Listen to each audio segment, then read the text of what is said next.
Welcome to Solvetic, your channel to always learn technology easily. Below in the description, you will find useful links we used in this video.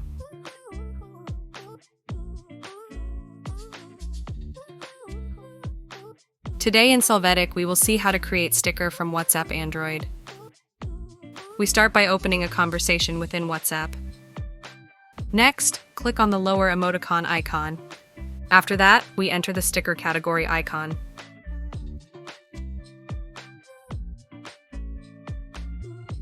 Afterwards, we will be able to see the Create icon. Next, we are going to choose a photo to create our sticker.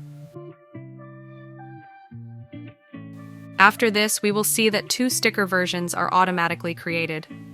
We will choose the one we like the most and can add text or graphic elements to the composition.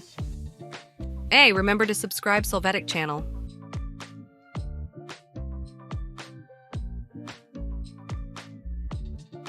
Finally, we can send our sticker and we will see that it appears added to the category.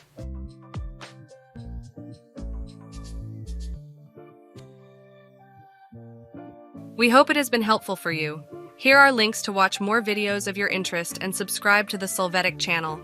Thank you.